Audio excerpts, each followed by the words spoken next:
आगे नहीं पढ़ाते, उसके बाद बच्चे को नौकरी के लिए भेज देते हैं, पत्थर फोड़ने के लिए भेज देते हैं, समझिए, बेलदारी पर भेज देते हैं। ये हालत है आज के समय। अगर ये पढ़ने की बात कर देना तो रोजगार मांगेगा युवा। इसलिए इन्होंने शिक्षा को इतना महंगा कर दिया कि ना तो वो युवा पढ़ेगा और ना ही इनसे रोजगार की और क्या नाम है, नौकरी की बात करेगा। मैं कहना चाहता हूँ क्या पूरी करेंगे, वो पूरी तो कर दी उन्होंने। बताइए मणिपुर पे क्या हुआ, मणिपुर पे क्यों नहीं बोल रहे? वो नहीं बोले, क्या बोले मणिपुर पे, बताइए आप। शांति होनी चाहिए, शांति से ही मामला को सुलझा शांति से।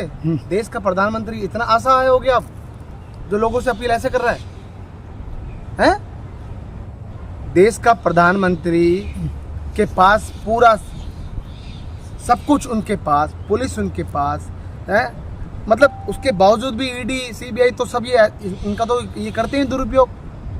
आप बताइए, एक मणिपुर जैसा छोटा सा राज्य आप लोगों से नहीं संभल रहा और आप बड़ी बड़ी बातें कर रहे हैं। कह रहे हालात सुधर रहे हैं, हालात सुधर रहे हैं, धीरे कैसे धीरे सुधारेंगे आप? धीरे धीरे सुधर रहे हैं। आपके बस की नहीं है हालात।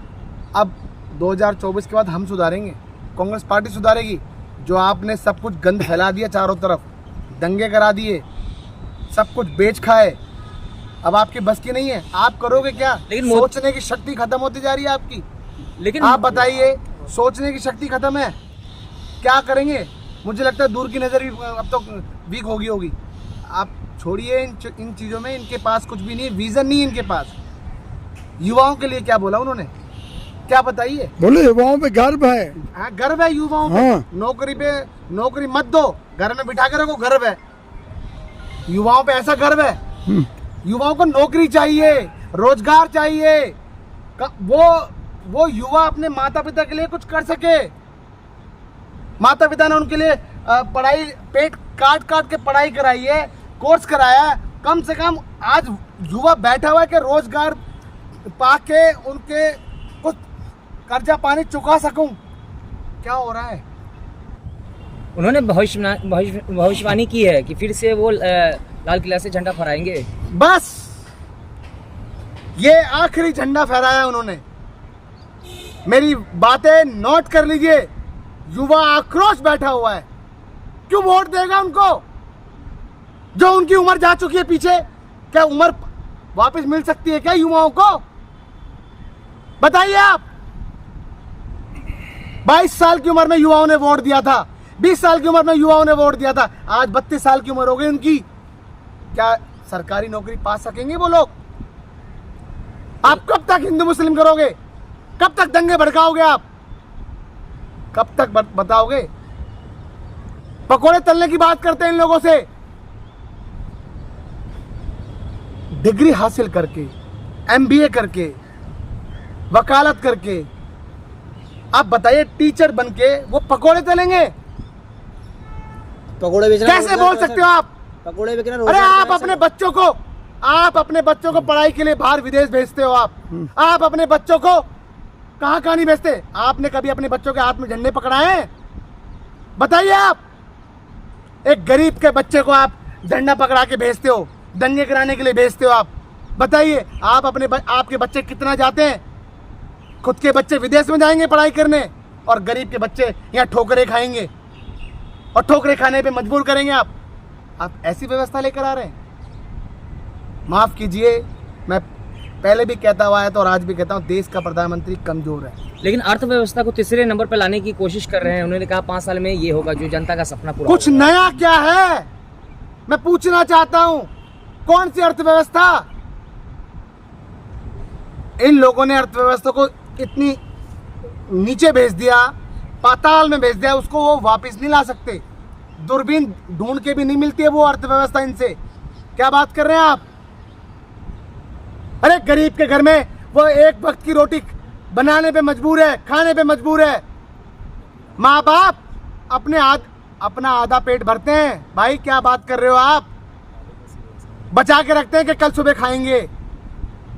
बच्चों का पालन पोषण बहुत मुश्किल से चल रहा है। ऐसी व्यवस्था लेकर आ रहे हैं। भविष्य की कल्पना कर रहे हैं, वो आगे आने वाला भविष्य की कल्पना नहीं है। युवा बैठा हुआ आक्रोश। आप उनसे कब तक हिंदू मुस्लिम कराएंगे? कब तक दंगे भड़काने की बात करेंगे युवाओं से? अरे युवाओं की ये गलती है कि आपको चुन के संसद में भेजा है। युवाओं की ये गलती है कि आपको प्रधानमंत्री बना के भेजा है, आपको पूर्ण बहुमत की सरकार बना के भेजा है। युवाओं की ये गलती है क्या?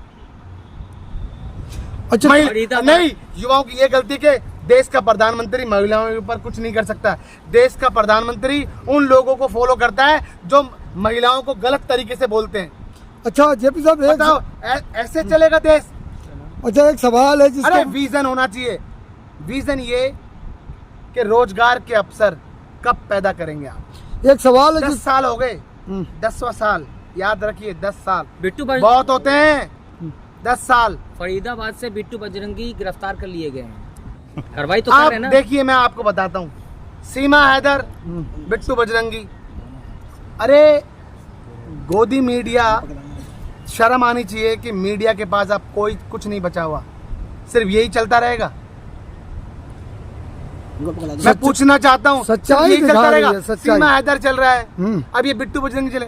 अरे क्या मजबूरी है देश की मीडिया की?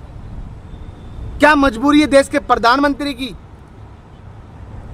कहीं कुछ नहीं हो रहा, कहीं देश नहीं संभल रहा, कहीं दंगे हो जाते हैं अचानक, कहीं सुनते हैं अखबारों में खबरें आती हैं, सुनते हैं कि वहां दंगे हो गए, कहीं खबरें आती हैं कि उधर दंगे हो गए। बताइए, माँ बाप घर में बैठे बैठे अपने बच्चों के लिए इंतजार करते कि कब मेरा बेटा आएगा, क्योंकि ये मुल्क दंगे वाला हो चुका है। बताइए, माँ बाप इंतजार करते कि मेरा बेटा बाहर गया है, कहीं कोई उसको चोट ना लग जाए, कहीं वो दंगाइयों के बीच में ना आ जाए। ऐसा माहौल है भाई। जेपी सर, इसका विकल्प क्या है? आपको क्या लगता है कांग्रेस पार्टी विकल्प है? कांग्रेस ने इस देश को बनाया है, कांग्रेस ने इस देश की नींव रखी है, इस देश को प्रगति पर पहुंचाया है। कांग्रेस ने सब कुछ तो किया है, और आज इन लोगों की दुकानदारियां, इन लोगों के बिजनेस, समझ लो इन लोगों का कारोबार बेच के चल रहा है। आज भी अडानी का वही सवाल पेंडिंग पड़ा हुआ है, अडानी से क्या रिश्ते हैं? 20,000 करोड़ किसके हैं? अडानी से रिश्ता क्या है? आपकी क्या मजबूरी जो आप उनके प्लेनों में बैठ के जाते हैं? बताइए, महंगाई पर आपने क्या पाने की कोशिश करी कि महंगाई को आप कम करोगे? अच्छा एक खबर बहुत तूल पकड़। बताइए, बेरोजगारी पर क्या हुआ? डेवलपमेंट पे क्या हुआ? अरे स्वास्थ्य सेवाओं पर क्या हुआ? ये बताइए आप। एम्स, आप झूठ बोलते हो कि हर राज्य में एम्स बन रहा है। अरे कितनी झूठ बोलोगे जनता से आप? कहाँ क्या है? कहाँ कहीं नींव है क्या एम्स की? कितना झूठ बोलते हैं आप। मोदी जी की उपलब्धियां अगर गिनाएं तो देखिए, नई शिक्षा नीति के तहत जो MBBS भी लोग अब जो है हिंदी में मतलब पढ़ सकेगा, कोई जो गरीब का बच्चा आप इजीली। शिक्षा की बात करते हैं, आपको पता है कितने आंकड़े सामने आए कि अब माँ बाप अपने बच्चों को पढ़ाते नहीं है, और अगर बच्चे को 12वीं पास कराते तो उसके आगे नहीं पढ़ाते, उसके बाद बच्चे को नौकरी के लिए भेज देते हैं, पत्थर फोड़ने के लिए भेज देते हैं, समझिए, बेलदारी पर भेज देते हैं। ये हालत है आज के समय। अगर ये पढ़ने की बात कर देना तो रोजगार मांगेगा युवा, इसलिए इन्होंने शिक्षा को इतना महंगा कर दिया कि ना तो वो युवा पढ़ेगा और ना ही इनसे रोजगार की और क्या नाम है, नौकरी की बात। सर आखिरी सवाल आपसे कि फिर से माननीय नरेंद्र मोदी ने जो है इस पे बात किया, उन्होंने भ्रष्टाचार को खत्म करने की बात की है। देखिए, लेकिन CAG की रिपोर्ट है जिसमें 1 किलोमीटर पे 18 करोड़ का खर्च का अनुमति मिली थी, लेकिन 250 करोड़ जो खर्चा हुआ है, मतलब लागत निकासी हुई है। सड़क का जो है 1 किलोमीटर का 18 करोड़ का ही मतलब साइन हुआ था, लेकिन 250 करोड़ मतलब उसका खर्च दिखाया गया है। दिखाया आज जांच में 2-3 जगह से उनका जो है, समझ गया ना। बस मुझे बोलने की जरूरत नहीं, आप लोगों को समझ में आ गया क्या चाहिए।